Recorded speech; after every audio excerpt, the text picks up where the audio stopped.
John chapter 4, verses 16 to 21. We are going to do an expository approach today. So I'm excited about this one. Verse 16, and we have known and believed the love that God has for us. God is love, and he who abides in love abides in God, and God in him. Love has been perfected among us in this, that we may have boldness in the day of judgment, because as he is, so are we in this world.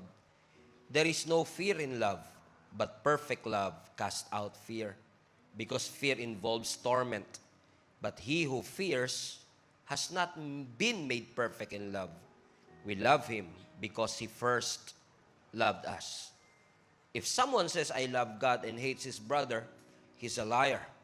For he who does not love his brother whom he has seen, how can he love God whom he has not seen?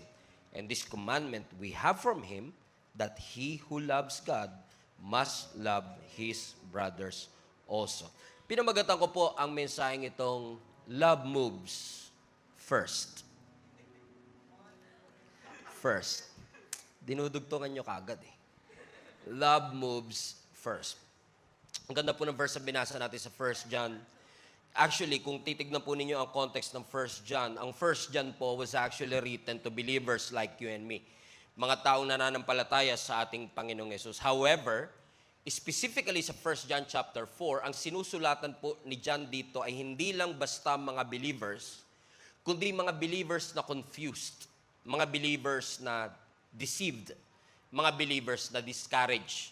Sa panahon no kasi nung sinusulat po ito ni John, napakarami pong mga false teacher na kiniklaim po nila, na kilala nila ang Panginoon, pero iba yung sinasabi ng kanilang buhay. Nagkiklaim silang Kristiyano, pero iba yung way of their living.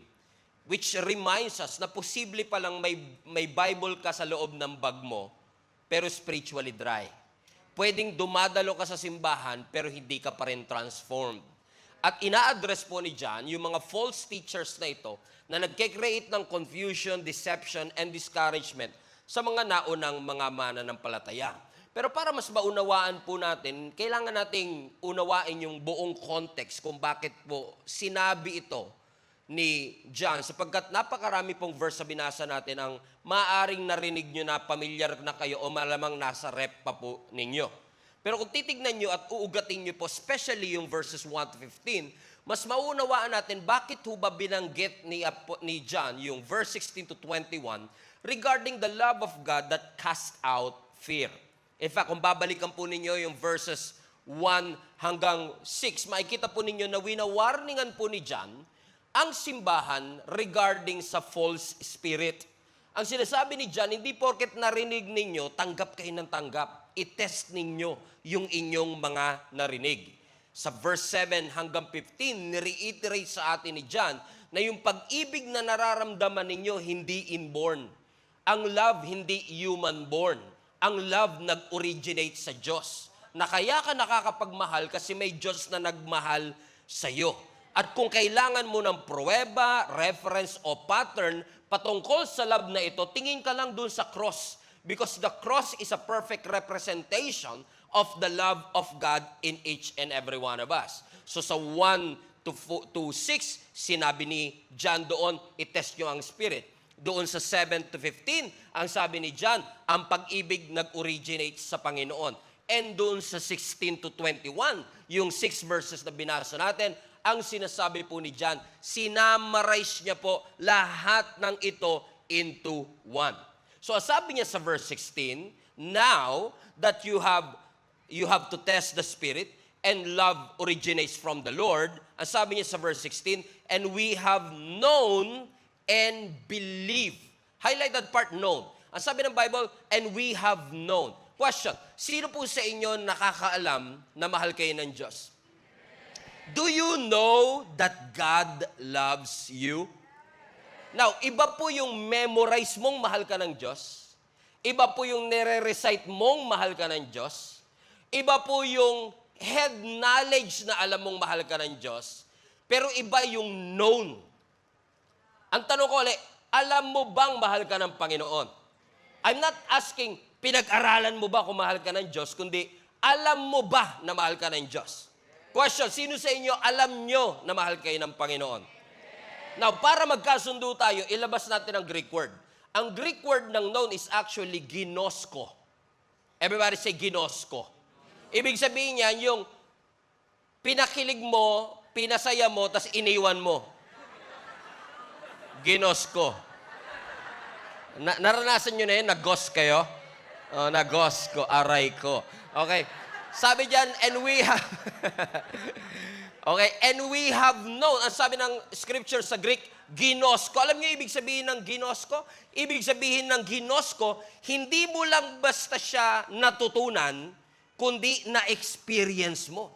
So, yung sinasabi ni John dito, and we have known, ang sinasabi ni John, we have personally experienced God's love. So, yung pagmamahal pala ng Panginoon, hindi lang basta minememorize o pinag-aaralan. Dapat yan na i-experience mo. So, when John said, and we have known the love of God for us, he was actually saying, I've seen the love of God, I have felt the love of God, I have experienced the love of God. Ibig sabihin, ang pagmamahal pala, hindi minememorize. Nakikilala mo ang pag-ibig. Na-experience mo mismo ang pag-ibig. So question, let me ask you again. Kayo po ba, alam niyong mahal kayo ng Diyos? Hindi mo lang siya alam dito, hindi mo lang siya nare-recite, hindi mo lang siya pinag-aralan, na-experience mo mismo ang pagmamahal ng ating Panginoon. Tas kamay lahat ng alam na mahal sila ng Panginoon. Alright, that's good. Pero hindi natapos doon ang verse. Kung ibabalik mo yung verse 16, sabi, and we have known and, highlight this part, believe. Because it's one thing to know that God loves you, it's another thing to believe that God loves you. So hindi sapat na aware ka lang na mahal ka, dapat meron kang tiwala dun sa pagmamahal. Iba kasi yung aware ka lang, sa naniniwala ka talagang mahal ka ni Lord. Kasi pwedeng alam mo, pero hindi ka nagre-rely. So, sabi ni John, and you should know and believe. Ibig sabihin, magandang alam mo, magandang na-experience mo, pero teka lang, nagtitiwala ka ba sa pagmamahal ng Panginoon? Kasi pwedeng you know that God loves you, but you don't believe that God loves you. Because if you believe that God loves you, you will take refuge in His love. You will make decisions based on His love.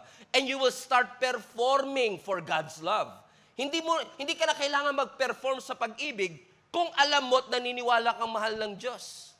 Because if you really know and you believe that God loves you, you don't have to earn the love of God. He gave it to you for free. He gave it to you by His grace. So hindi mo kailangan paghirapan, pagsikapan, hindi mo kailangan magpasikat para makuha mo ang pagmamahal ng Panginoon. So let me ask you a question. Do you know that God loves you? Next question, do you believe that God loves you? Amen? Because, ano sabi ng scripture? Tuloy natin ang pagbabasa. And we have known and believed the love that God has for us, for God is love. Highlight that part. God is love. Sabihin mo nga sa katabi mo, family is... God, love, joy, hope. Everybody say, God is love. Pakilakas po, God is love. Now, anong ibig sabihin ng God is love? Simple lang yan. Pag sinabi mong ang Diyos ay pag-ibig, hindi mo lang sinasabing ang Diyos mapagmahal. Okay? Nagmamahal siya, pero ang Diyos hindi lang basta loving. Ang Diyos ay pag-ibig mismo. So, ibig sabihin, if God is love, God is not just somebody who has love. Hindi lang siya basta Diyos na nakakaramdam ng pag-ibig. No. God is love. Ibig sabihin ng God is love, the very essence of God, the very identity of God, the very nature of God is love. Ibig sabihin ng Diyos hindi lang nakakaramdam ng kilig. Ang Diyos hindi lang nakakaramdam ng pag-ibig. Yun mismo ang kanyang nature. What does it mean for us, Pastor? Simple lang. Ibig sabihin, kapag nature ng Diyos ang pag-ibig, ibig sabihin, kahit na idisiplina ka, alam mong loving siya. Kasi yun yung nature niya eh. So the way God disciplines, may love. The way God corrects, may love. And the way God judge, may love. Pati provision, may pag-ibig.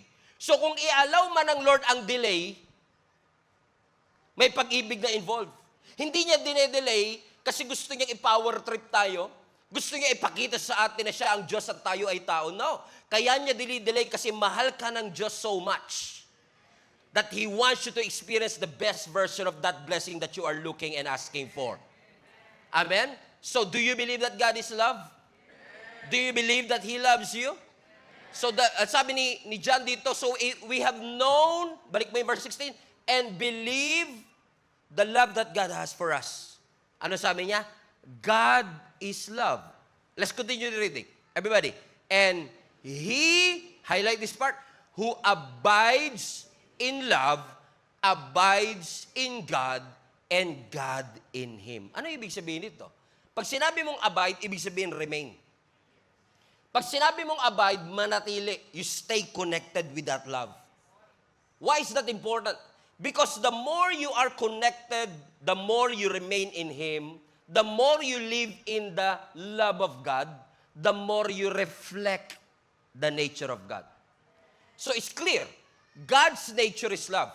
So kapag ang Diyos nagpala, may pagmamahal, pero kapag ang Diyos nagdisiplina, may pagmamahal din. Kapag ang Diyos nag-correct, may pagmamahal din. Yun ang nature niya. And the more you spend time with Him, the more you remain in Him, the more you are connected to Him, nagiging loving ka rin. Yung hindi marunong magmahal, natututong magmahal kasi laging katabi yung Diyos na pag-ibig. Naunawaan nyo? May mga kaibigan ba kayong laging negatibo? Mahirap magkaroon ng kaibigan ganon. Kasi pag kaibigan mo pessimist o negatibo, sa mga positibo kasi lahat ng problema may solusyon. Pero sa mga pessimist, lahat ng solusyon may problema. Pasin nyo ba? Lagi na lang nakasimangot.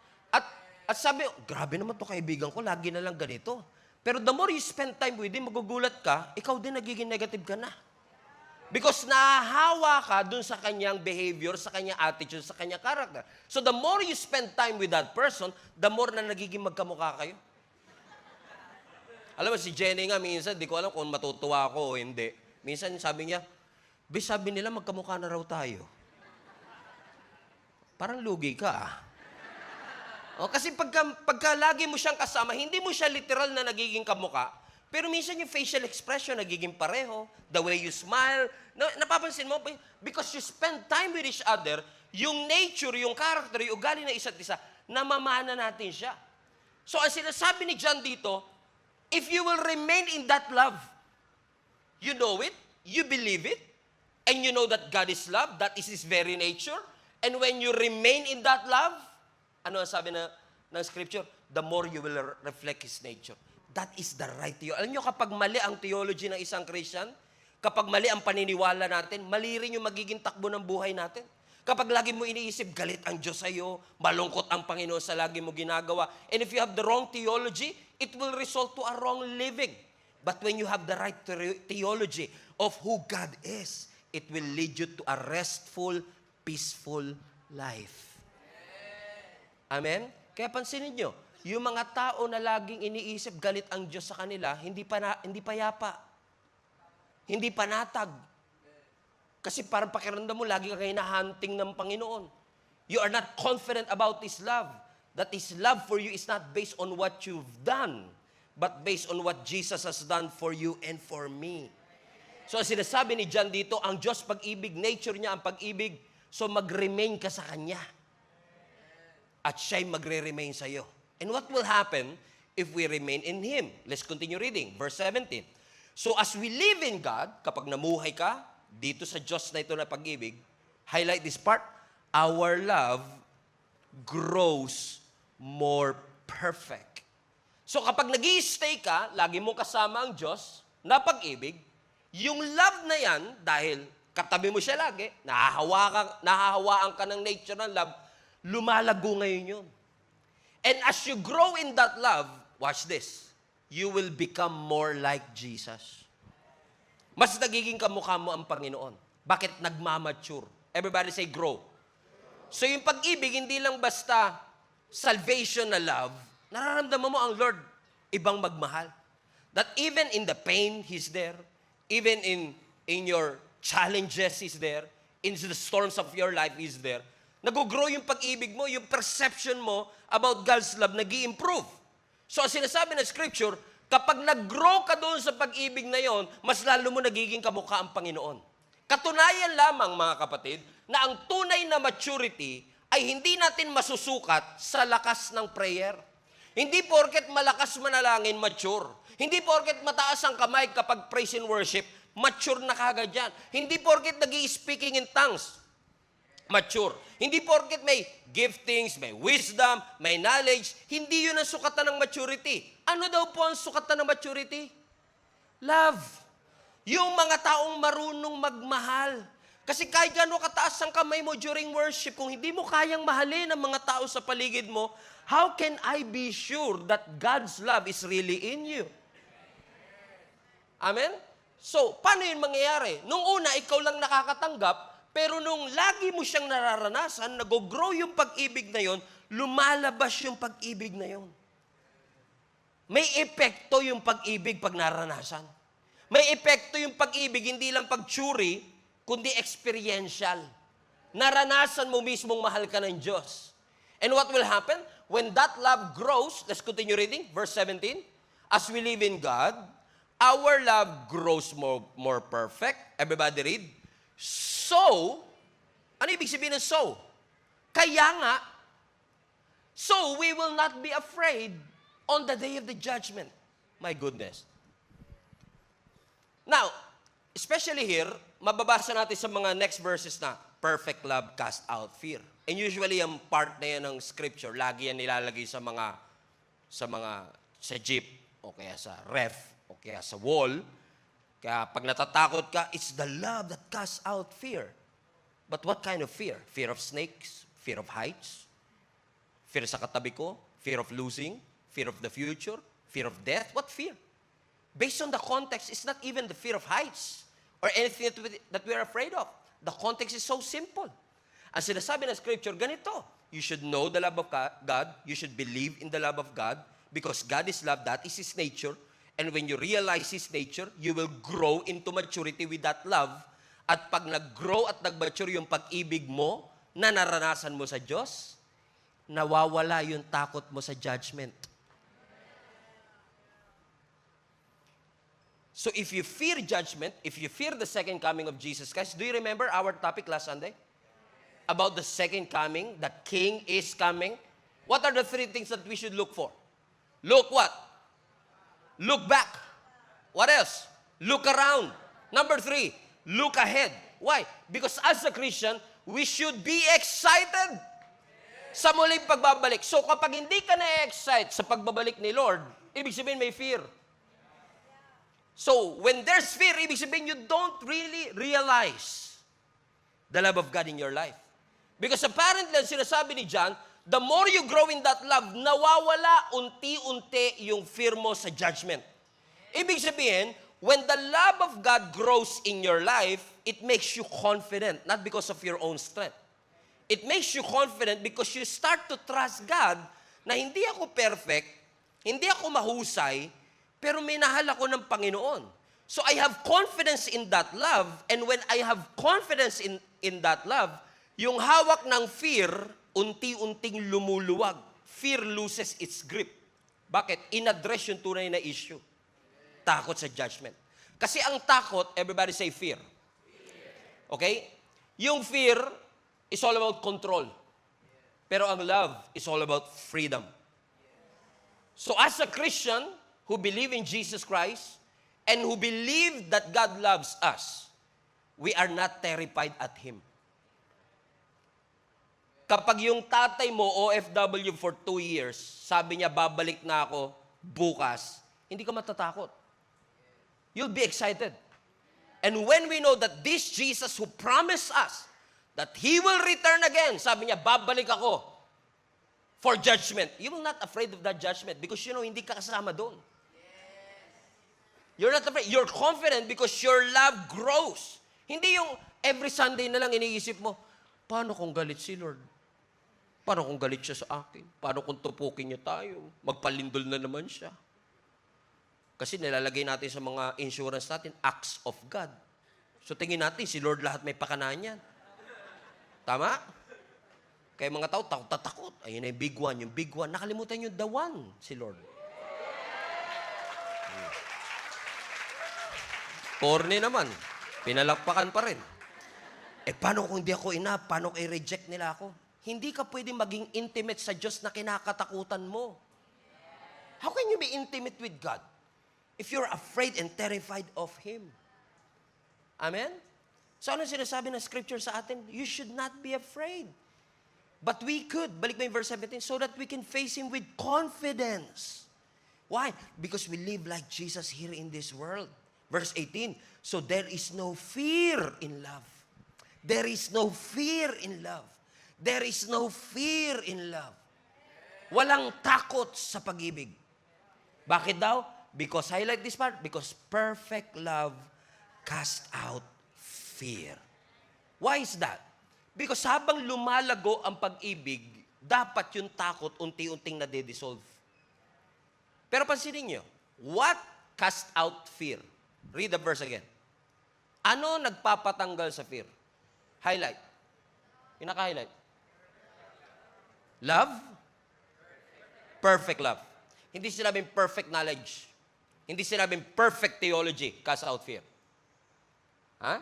Hindi sinabing perfect lives, cast out fear. Ang sabi, perfect what? Perfect love. Pwede kasing theologically correct ka, pero relationally disconnected kay Lord. So, hindi perfect theology. Ang sabi, perfect love. Cast out fear. What fear? Why do we have fear in the first place? Because usually, pag tayo ay natatakot, di ba? Lord, tanggalin niyo ang takot. Pero have you ever tried to realize first, bakit ka ba natakot talaga in the first place?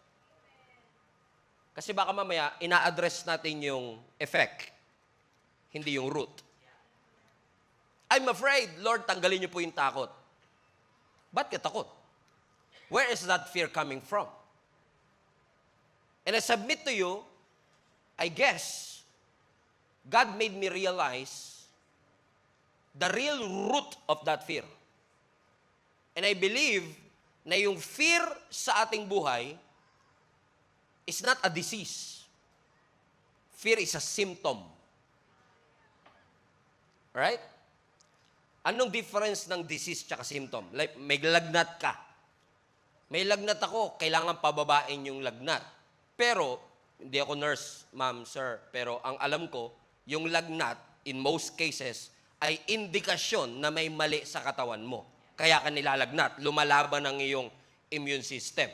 So, kahit i-address mo yung lagnat, pero hindi na-address yung dahilan kung ba't ka nilagnat, baliwala, lalagnatin ka pa rin. Right? So, it's not the fear because if we address the fear, let's cast out the fear. Teka lang, what's the root cause? Bakit ka natatakot in the first place? So, fear is a symptom. Naniniwala akong sintomas siya. So, naniniwala din ako that fear is a theology problem. Ibig sabihin, may mali sa paniniwala natin. Something is wrong. So, what is that wrong? Now, I tried to find, sa theology, may pinapaniwalaan pong law of the first mention. Ibig sabihin, the first time that the word is mentioned, it has its great significance. So, I tried to find the first mention of the word fear or afraid. And it was found in Genesis chapter 3. And I tell you this, listen to me. Napansin ko lang na ang takot hindi nag-i-exist nung wala pa yung kasalanan. It only appeared the moment we sinned. Let's look at Genesis chapter 3 verse 10. Are you with me? Fasten your seatbelt. This is a time na nagkasala na si Adan at Eva, kinain nila yung mansanas. Remember that? Pula o green? Yung bunga ng kaalaman ng tama at mali. Hindi mansanas, right? So, nung dumating ang Diyos, nagtago sila.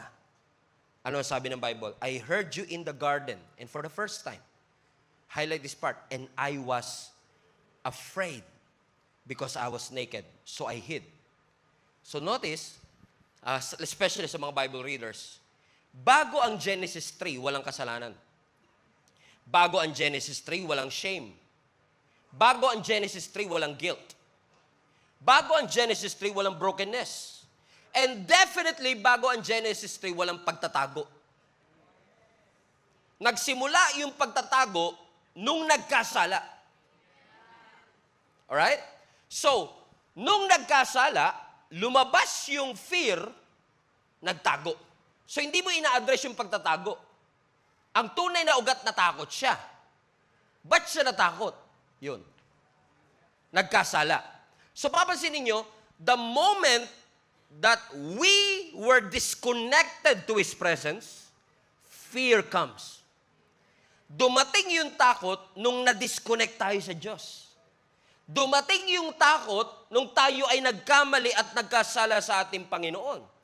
In fact, para mas mapatunayan, pagbabasahin nyo mamaya pag uwi ninyo, nagtapos ang Genesis 2 sa phrase na, and they were naked and unashamed. Genesis 2, wala pang hiya. Shame. Genesis 2, wala pang guilt. Genesis 2, walang pagtatago. And then, sin and temptation came. What happened? They started to hide. So, napansin ko mga kapatid, na kapag nararamdaman ng tao na malayo ang Diyos sa kanya, he began to be afraid. Now, question. Nung si Adan at Eva ay natakot, ibig ba sabihin nagbago ang Diyos? Nagbago ba ang Diyos? Nagbago ba pagmamahal ng Diyos? Pero nagtago sila, hindi dahil nagbago ang Diyos. Nagtago sila kasi nagbago yung connection nila sa Diyos. Amen? And minsan, di ba, tinataguan natin, nagbago na yung kapatid ko kasi, nagbago na yung mga kasama ko sa church. Hindi sila nagbago. The moment you sinned, you started to hide because disconnection happened. So walang nagbago, nagbago yung connection. Because we failed and we sinned. So, dumating ngayon yung takot. Amen, mga kapatid? So, the more na may-feel mo ang layo ng Diyos, and especially, kapag nag-feel mo na may misunderstand mo ang Diyos, hindi mo siya nauunawaan for who He is. You don't know His nature. Nakalimutan mo yung nature ng Diyos, there comes fear. Okay. Naalala niyo yung mga disciples? Nung sila po ay tumawid ng Sea of Galilee. At nasa gitna ho sila ng dagat. Natakot sila. Saan? Sa bagyo. Dumating si Jesus, naglalakad sa ibabaw ng tubig. Natakot sila kay Jesus. Dahil parang multo. Remember that? Pero naalala nyo rin, nung pinatigil ni Lord ang bagyo, natakot pa rin yung mga disciples. Wala nang bagyo, pero takot pa rin sila. Kanino? Kay Jesus. Kasi sabi nila, sino to? They started to be afraid. Alam mo kung bakit sila natakot? Nakalimutan nila kung ano nature ng Diyos. Hindi sila matatakot in the first place kung naalala nila, si Lord storm stopper. Na yung Diyos na sinasamba nila, nakakapagpahinto ng bagyo. Na yung Diyos na kasama nila is the one who spoke the universe into existence. Pero the moment na ma-misunderstood mo ang Panginoon, matatakot ka. Kaya ano sabi ni Lord? Don't be afraid. Ano sunod? It is I. Ibinalik ni Lord yung mindset. Nakalimutan niya. Teka lang, ako ito. So the moment na makakalimutan mo kung sino siya, kasi nakafocus ka na dun sa problema, nakalimutan mo na yung miracle worker, dun tayo natatakot. Takot ka dun sa cancer, nakalimutan mo yung Diyos na lumikha ng katawan mo, nakabisado lahat ng cells ng iyong katawan na pwedeng utusan ng lahat ng cells ng katawan mo to put into order. And the moment you lose that sight of who He is, there comes your fear. Takot ka sa utang, nakalimutan mo siya provider. Amen? So natatakot tayo kasi nakakalimutan natin kung sino siya. And the moment you forget who He is a sign already. You are disconnected. And the moment we are disconnected with our sin, fear comes into our heart. Kaya wag natin sabihin, minsan kasi inisip natin na ang fear personality natin. Halimbawa, takot ka na naman. Intindihin mo na lang, ganito lang talaga ako eh. Matatakutin ako eh. Hindi. Fear is not a personality issue. Fear is a presence issue. Dahil wala yung presensya ng Diyos, nakalimutan natin kung sino siya, doon nagsisimula ang takot. So, ang sinasabi sa atin ni John, amen, there is no fear in love, but perfect love casts out fear. Ano sinasabi niya? Why? Because yung perfect love, yung revelation natin kung sino siya, yun ang magtatanggal sa takot na meron sa ating puso. Remind yourself, perfect love casts out fear. God is love. And the more you realize who God is, yung nature ng Diyos, nakalimutan mo na yata na kaya ng Diyos yung bagay na hindi mo kaya. Amen? Sabi mo sa katabi mo, God is love. Family is love. Love, joy, hope. Wake me up inside. Okay. Verse 18. Let's go back reading. There is no fear in love, but perfect love casts out fear because fear involves torment. Are you enjoying this so far? Are you enjoying this so far? Now, next. Let's continue reading. But he, highlight this part, who fears has not been made perfect in love. That's a strong phrase right there. Ang sinasabi ni John, lahat ng natatakot has not been made perfect in love. And I've preached about this text so many times. I've read this text so many times, and I've never seen this the way God showed it to me. Na sinasabi ni John, lahat tayo na natatakot, kaya may takot sa ating puso because we have not been made perfect in love. What does it mean? Ibig ba sabihin, Pastor, kapag nakakaramdam ka ng takot, hindi ka na Christian? No. Ibig ba sabihin, kapag nakakaramdam ka ng takot, mahina ka? No. Ang sinasabi ni John, kung ikaw bilang Kristiyano ay dominated ng fear, it only means one thing. You have no revelation about the genuinity and authenticity of the love of God. Ibig sabihin, kaya tayo natatakot kasi hindi natin tunay na naiintindihan yung pag-ibig ng Diyos. Nami-misunderstood natin yung puso ng Diyos. That God loves you no matter what. Whatever you've done, whatever mistake that you've done, whoever you are, ang love ng Lord sa'yo unconditional. At kaya ka natatakot kasi feeling mo ang love ng Lord sa'yo conditional. Pero ano sabi? But perfect love casts out fear. Fear. What fear? Yung terror. Galit ka sa Diyos kasi He's out to get you. Pagka ang nararamdaman mo kasi terror, yung takot na terror, yung takot ka kay Lord, I'm scared. Takot ka sa Kanya every time pupunta ka na, Diyos, nakakatakot baka kidlatan ako eh. Nakakatakot baka biglang maglabas ng screen, pakita lahat ng kamalian ko eh. No, that's what we call terror. Yung pakiramdam mo, may guilt, may shame, may distance, may judgment. Pero that fear, God eliminates. Perfect love casts out fear. Pero hindi niya tinanggal yung reverence, yung respect mo sa Diyos. Nandun pa rin yung fear mo sa Diyos. Amen? But the perfect love will cast out all of this fear. Why?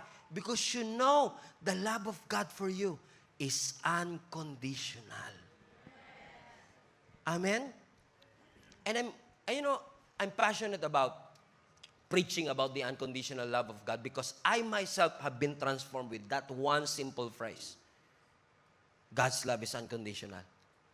I've been a Christian all my life. Buong buhay ko po Kristiyano na ako. Anak po ako ng pastor. But, actually, to be fair, 2004 pa lang youth pastor na ako. Can you imagine? 2004, I'm already a youth pastor. Pero kinukonsider ko na ako'y talagang totoo, experientially, na born again, 2009. Ibig sabihin, I'm already a youth pastor. I know Jesus Christ. I know my Bible. And yet, kinukonsider ko na totoong talagang experientially, ako ay binuhay ng Panginoon is 2009. The moment I realized that God's love for me is unconditional. I heard that phrase all the time. I've been taught with that phrase all the time. But the moment I heard that in 2009, it changed my life forever. That God's love for me is not dependent on my goodness and kindness. God's love for me is unconditional. Walang binabasing kondisyon. Pagmamahal na wagas. Pagmamahal na hindi nagbabago. Naalala ko nung high school ako, alam naman na to ni Jenny. Buti na lang wala siya today, this service. Okay, baka nasa toilet, samantalin na natin, okay? Nung high school ako, meron akong crush. Hindi siya. Okay? At yung crush ko na to, gusto ko sanang ligawan na kahit alam kong hindi advisable, alam kong mali kasi mas maganda, magtapos ka muna ng pag-aaral, di ba? Pero alam niyo naman ng mga kabataan ngayon, marupok tsaka mapusok. Okay? Sabi ko, parang gusto ko magtapat ng aking, intensyon na siya ay ligawan. Ita-timing ko para romantic JS prom. Yan. Sino sa inyo nakaranas kayo ng JS prom dati? Di ba? Yung JS prom natin. Di ba sa JS prom merong cotillion, yung tinatawag na cotillion? Sino sa inyo party kayo ng cotillion? Taas kamay. Ako po. Mag-re-evaluate po kayo. Self-evaluation. Kasi na-realize ko yung mga sinasama nila sa cotillion, may mga itsura eh. Oo. Kasama ako.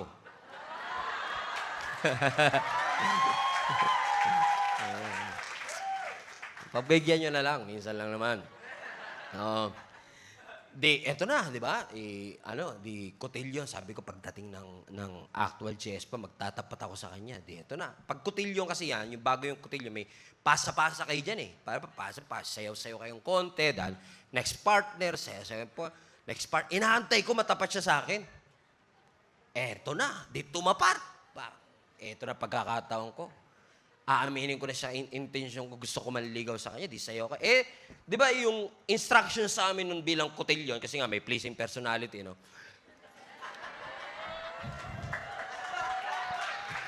In-emphasize pa, okay?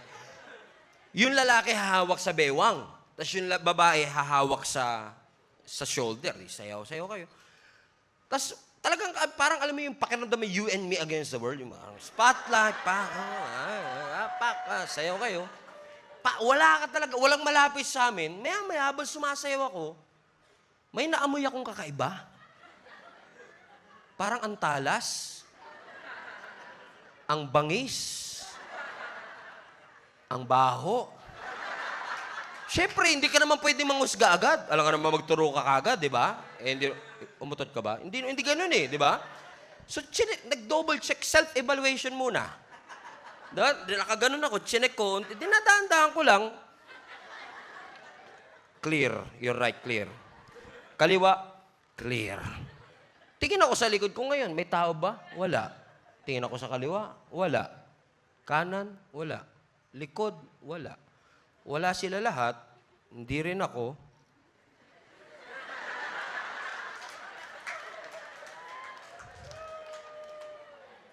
Siya yun. Pero alam mo, hindi ko siya crush noon dahil, crush ko siya noon kasi maganda, matalino, mabait. Wala yung amoy doon sa listahan. Pero alam mo, the moment na naamoy ko, lahat ng tatlo nawala. Expelled lahat. Because the amoy will cast out all your...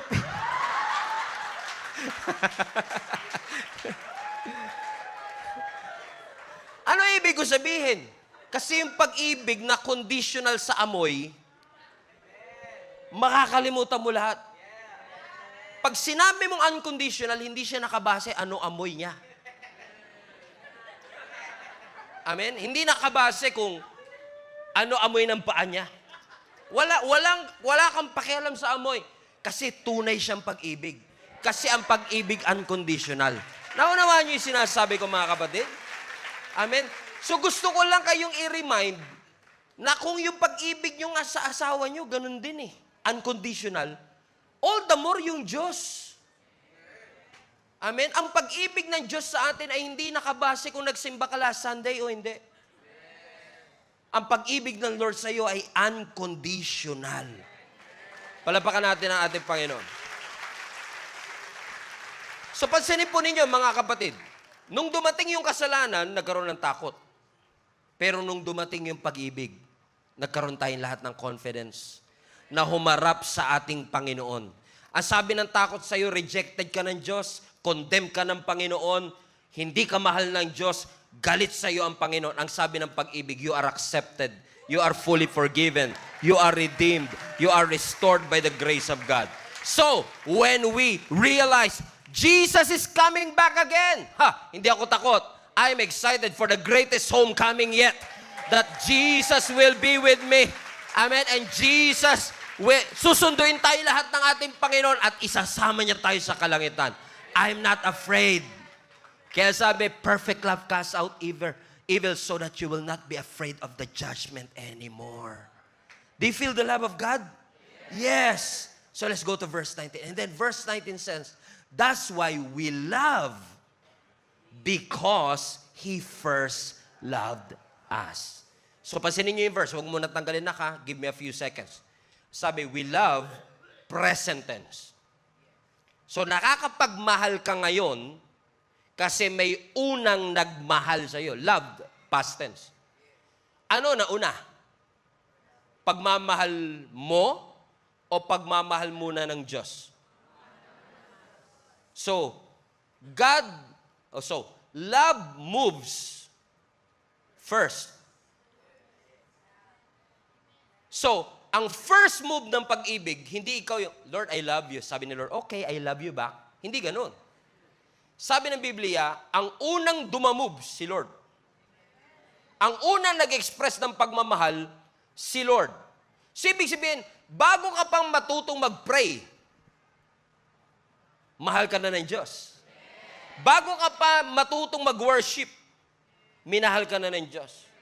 Bago ka pa magsimba, bago ka pa maglingkod, bago ka pa sumunod, bago ka pa mabago, He loves you first. And then, you respond back. Kaya ka nagre-respond kasi una mo siyang naranasan. Amen ho ba mga kapatid? Alam niyo yung magkakabarkada kayo, tas kumain kayo sa restaurant, tas nag-uunahan kayo sa bayad, ako na. Pero hindi mabunot. Hindi kilala pa kayong ganyan. Ako na. Ay, ang sikip. Diba? Ako na. Pero may mga kaibigan talaga tayo, diba? Ang bilis eh. Ako na, bayad na. Tapos ikaw guilty ka kasi, naranasan nyo ba yun? O masaya kayo lagi pag nililibre. Okay, may time kasi ganun ako, yung parang ako na minsan nag-aya, tapos ako pa lilibre. I feel bad about it. O, parang feeling ko, ba't ikaw nagbabayad, ako nag-aya sa'yo? So I feel bad about it. Tapos lagi ko sasabihin, pag binayaran niya na, sa sobrang natatouch ako, sabihin ko, uy, next time ako naman. So bakit? Kasi may nauna, at dahil natouch ka doon sa gesture, sabi mo, next time ako naman. That's exactly what happened to us. Sobra kang minahal ng Panginoon, as messed up as you are, as limited as you are, in your hopelessness and helplessness, na sinasabi mo, Lord, sobra naman yung pagmamahal mo sa akin. Allow me to love you back. Kaya sabi ng psalmist, what can I render to the Lord for everything that He has done in my life? Grabe kasi ang Lord eh. Ang sabi ng Biblia, Romans 5:8, God demonstrates His own love toward us. Basa, highlight this part, that while we were still sinners, namatay si Jesus, hindi nung perpekto ka na. Namatay si Jesus, hindi nung nagsisimba ka na. Habang ikaw ay makasalanan pa, namatay ang ating Panginoong Yesus para sa iyo. So God did not love the future version of yourself. God did not love the improved version of yourself. He loved the worst, the weakest, the wounded version of you. Amen? Kasi pag sinasabi mong, uy, mahal na mahal kita. Bakit? Perfect ka eh. Love ba yun o admiration? Admiration. Ang tunay na pagmamahal kahit mahina, kahit limited, kahit worse, you love them still. Pero kung mamahalin mo lang dahil, okay, total mabuti ka na, total nagbago na kayo, mahal ko na kayo. Hindi ganun ang Diyos eh. Yun ang tinuro ng relihiyon sa atin. Kasi ang religion, sasabihin sa'yo, ayusin mo muna sarili mo, mamahalin ka ng Diyos. Lahat ng religion, ganun. Magbago ka, mapupunta ka ng langit. Tanggapin mo si Lord. You fix yourself, and then God will love you.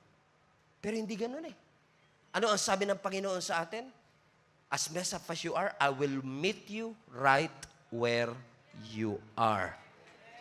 Pero sa sobag magmamahal ng Lord, hindi kanya iiwanan doon sa mess na yun.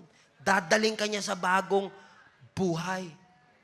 I mean, naranasan nyo na ba minsan na pag may bisita po kayong darating, tapos naglilinis ka ng bahay, para man lang matino bago sila dumating, o wala na kayong pakialam kahit sino dumating.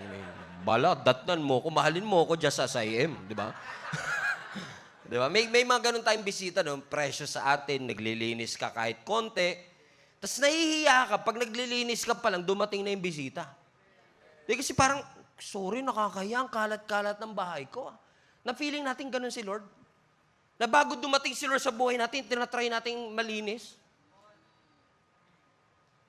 Yung nililinis mo na sarili mo, tapos papagaliguan ka rin naman pala. Na nililinis mo, Lord, nakakaya, sorry po. Hindi. Kahit marumi yan, nung dumating ang Panginoon, si Jesus yung dumating para maglinis. Siya yung dumating para linisin ang lahat ng ating karumihan, linisin ang lahat ng ating mga pagkukulang. Amen? Para dalhin niya tayo at pakita niya sa atin, ito ang tunay na pagmamahal. Balik mo yung verse 8, anak, Romans 5:8. But God demonstrate. No, habang makasalanan ka pa namatay si Jesus para sa iyo. Pero paano niya ginawa? Highlight this part, God demonstrates. Hindi niya in-explain ang kanyang pag-ibig. Hindi niya tinuro ang kanyang pag-ibig. Ang Diyos hindi nagpadala ng email. Pinadala niya bugtong na anak para sa iyo. He demonstrates. Everybody say demonstrates. So, ibig sabihin ng demonstrate, may action. So, love is not a feeling. So, kapag ang love mo emotional lang, sentimental lang, pero hindi sacrificial, hindi yun ang tunay na pag-ibig. Kasi ang tunay na pag-ibig, sacrificial. May isinasacrifice, may isinusuko. Anybody can tell you, I love you. Kaya ka ba nilang puntahan kapag in trouble ka at 2 o'clock in the morning? Yun ang tunay na pag-ibig. Amen? Because God's love is sacrificial. So when you love God, kung mahal mo ang Panginoon, gusto lang i-align tayo ni Lord ngayon. Sino sa inyo mahal niyo si Lord? Amen? Minsan kasi, no? Hindi naman kayo. Minsan sabihin natin, Lord, nagsimba ako, baka naman plus 3 points ako sa langit niyan. Pag gumingi ako ng Monday, baka pagbigyan mo na. Kasi akala natin, yung pagmamahal natin si Lord, Lord, minahal kita, offering ko sa iyan, minahal kita, offering. No, yung pagmamahal mo, reaction lang yun. Reaction lang yun sa grace ni Lord sa iyong buhay. Kung hindi ka niya minahal, hindi ka makakapagmahal ng totoo sa Kanya. Amen? Well, I was meditating on this text kagabi. Galing ako na may kinasal ako kahapon. Pauwi na ako. Sabi ko, Lord, give me a compelling illustration to, para maintindihan talaga namin mambuti. Kasi ang hirap i-explain ng bagay na supernatural eh. Yung, grabe, di ba? Ang hirap i-explain. So sabi ko, Lord, bigyan mo nga ako ng illustration na makakapag-explain dito sa pagpapakita ng kabutihan kahit hindi deserve. Habang nagdadrive ako, maya-maya, nabangga ako sa likod. Parang sinasabi ni Lord, illustration ba? Habang nagdadrive ako pa uwi, nabangga ako sa likod. Yung sasakyan, rear hit, tumama sa likod, motor. Alam ko na kagad, sabi ni Jenny, ano yun, nabangga ba tayo? Sabi ko, yes, nabangga tayo. Huminto ako, hazard, handbrake. Medyo nagmamadali, kala ni Jenny. Kaya sabi ni Jenny, oh, relax ka lang. Kala siguro, lalabas ako. Sino yan? Kala siguro niya, ganun magiging reaksyon ko eh. Pastor naman ako, kahit paano, di ba?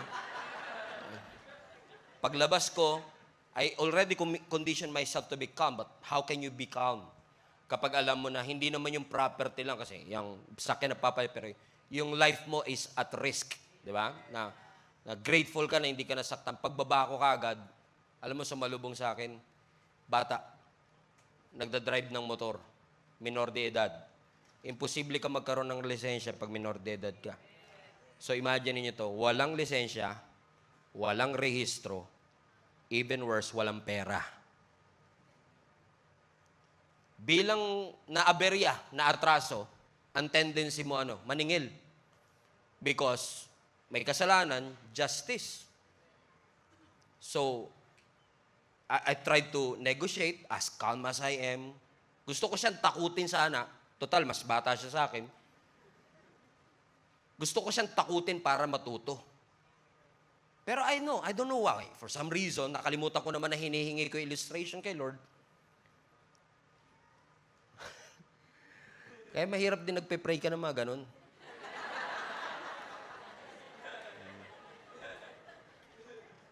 Imbis na takutin ko siya para matuto, parang ini-impress ni Lord sa akin, mahalin mo para magbago.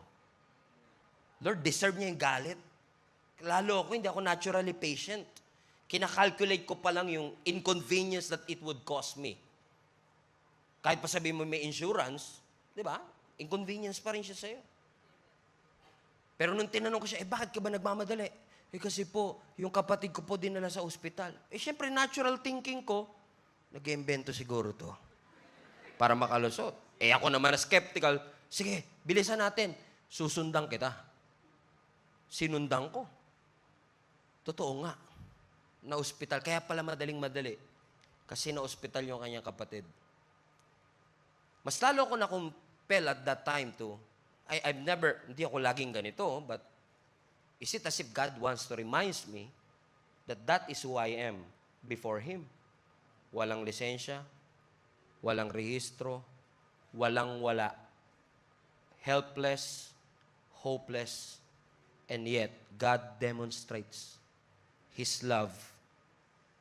As much as I want to punish Him, pagalitan siya, sabi ko kailangan matuto pa rin ng accountability na hindi porket napalagpas, isipin niya, he can always get away with sin because you can never get away with the sin.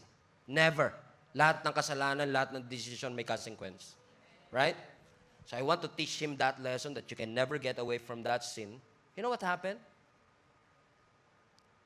I don't know. For some reason, sabi lang ni Lord sa akin ganito. Okay, sabi ko ganito, gawin natin Search mo sa Facebook to. Jesus is Alive Santa Clara.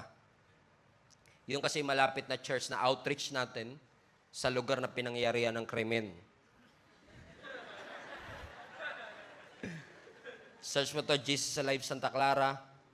Sabi ko sa kanya, bukas magsimba ka dyan. 3 weeks mula ngayon, November 30, December 7, December 14. Kailangan pagdating ng 9 o'clock in the morning, nandun ka na, mag-selfie ka, send mo sa akin. Pag natapos yung service, mag-selfie ka, send mo sa akin. May grouping siya after ng service, may link up, sumali ka, send mo sa akin. Mag-notes ka ng lahat ng preaching na tutunan mo, send mo sa akin for 3 weeks. Sabi ko, anong gusto mo, magbayad o mag-church? Sabi niya, kahit habang buhay na po ako mag-church, Pastor, gagawin ko na po.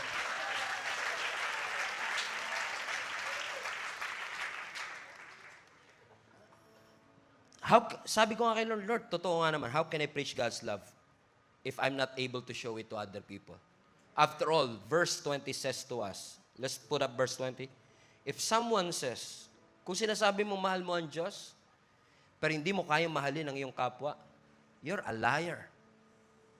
Strong words. Sinungaling ka kasi ang sinasabi ni Lord, yung kapwa mo nga nakikita mo, nahahawakan mo, nakakamayan mo, hindi mo mamahal, tapos sasabihin mo, yung Diyos na hindi mo nakikita, invisible na mamahal mo. Sabi, sinungaling ka. Ano sinasabi ni Lord? Ang tunay na pag-ibig, pinapatunayan. If you claim to be a believer of Jesus Christ, you need to what? Amen? You need to love your brothers. Love your enemies. So if you say, mahal ko si Lord, pero unloving ka, hindi nagre-reflect yung love. So this is a theological contradiction. Hindi naman sinabi ng Lord, bilang Christian, kailangan magmukha kayong mapagmahal. Hindi sinabi na, Lord, kailangan mukha kayong loving. Ang sabi ng Lord, kailangan nasa puso niyo yun. You are immersed in the love of God. And how can I love somebody who lied to me? How can I love somebody who betrayed me? How can I love somebody na nagkasala sa akin? How can I love somebody na walang-wala, na pwede kong idiin, pwede kong dikdikin? How can I love somebody who does that? You know what? The only way for you to love somebody na hindi ka mahal-mahal is to be immersed in the love of God first.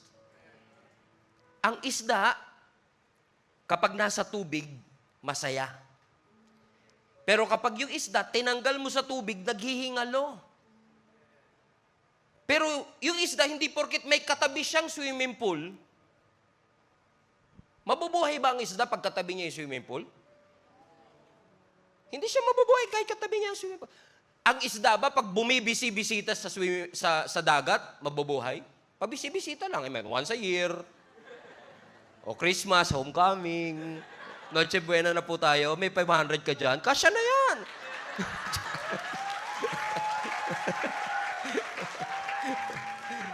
I mean, hindi pwedeng pabisi-bisita ka lang. Hindi porket may dala kang may nakita na ba kang isda na may dalang isang timbang tubig na buhay siya? Wala. Hindi mabubuhay ang isda pag may dala siyang tubig, pagkatabi niya ang tubig. Hindi mabubuhay ang isda pag pabisi-bisita siya sa tubig. Kailangan nakalubog siya sa tubig. Kasi yung paglubog mo sa tubig, yun ang magbibigay sa iyo ng hininga. Ang isang Kristiyano na pabisi-bisita lang, nagiging labing lang once a year, may dalang pagmamahal kunwari, katabi lang ang mga taon nagmamahal, hindi yun. Walang life doon. Ang tunay na pag-ibig, pag-immerse ka sa pagmamahal ni Lord. Kasi pag wala ka kay Kristo, pag natanggal ka kay Lord, katulad ng isda, tanggalin mo sa tubig, hihingalin. Ang isda, tanggalin mo sa tubig, mag-aagaw buhay. Ang Kristiyano na walang Diyos, ang isang tao na walang Diyos sa kanyang buhay, masusuffocate. Ang isang Kristiyano na wala ng devotion kay Lord, masusuffocate. Kaya mapapansin mo, nagsisimba pa pero walang gana, walang peace, walang direksyon, walang wisdom. Humihinga pa, pero suffocated. Mabilis ma-offend, madaling ma-trigger, madaling matakot, madaling mag-worry, nangingisay. Walang stability, walang focus. Bakit? Drained lagi. Walang joy, walang fire, walang passion. Bakit? Walang prayer life, walang devotional life, walang worship, walang intimate relationship kay Lord. And you are losing your spiritual oxygen. That's why you need to be immersed always with the love of God. Because this love that I'm preaching to you is the love that you need so that you will be able to love others unconditionally too. Amen? Because love moves first. God's love is the first one who made that move. Tayo, nagre-respond lang po sa pag-ibig. Pwede ko sabihin ngayon, ang lesson natin today, love your enemy, love your friends, love those people na hindi ka mahal-mahal. Pero pag uwi nyo sa bahay, how can you do that? Without God enabling you to do it. It's supernatural. I can always command you to do it, but you'll be forced to do it. Pero kapag ikaw lubog sa pag-ibig ng Lord, it's natural. Natural. Natural ang pag-ibig kapag marunong kang tumanggap ng pag-ibig. So, instead of asking, Pastor, paano ko siya papatawarin? Pastor, anong pwede kong gawin para mahalin ko siya? Instead of asking those questions, which are good questions, by the way, ask yourself first, are you immersed in the love of God? Do you experience God's love first? Because when you do, those things are automatic. You don't have to force yourself to love others when you experience the love of God in your life. Ang love na walang pinipili. Na love na pang boss lang, pang manager. Pero yung love na namimili ng tao, hindi ganun ang love ni Lord. Ang love ni Lord, walang pinipili. He made that first move when He died on the cross for you. That's why I want to encourage you today, receive that love so that you will love others back. Amen? Palapakan natin Panginoon. Every head bow, every eye closed. Yumuko po tayo. Tayo po'y manalangin. Panginoon, salamat po. That you are not waiting for us to be clean para lumapit ka sa akin. Lumapit ka sa amin, Panginoon, to make us clean. Thank you, Lord God, for your love. And I pray that this love that you have, the unconditional love of God, will surround us, will support us, will sustain us, Lord God. Thank you for stepping into our chaos. Thank you for stepping into our fear. Thank you for stepping into our questions and even weaknesses. And you remind us today, you love us first. So friend, my friend, allow mo si Lord na mahalin ka niya ngayon. Allow mo si Lord na yakapin ka niya ngayon. So that you will be able to experience. So that you will know and believe that God loves you so much. Experience that love. God is with us today, I believe, and He wants you to be immersed with His love for you. We honor you, Lord Jesus. Thank you for what you've done on the cross. Thank you for your grace. Thank you for your mercy. Thank you that you gave your Son, Jesus Christ, for us. That you came from heaven unconditionally to show us your love. Thank you, Lord Jesus Christ.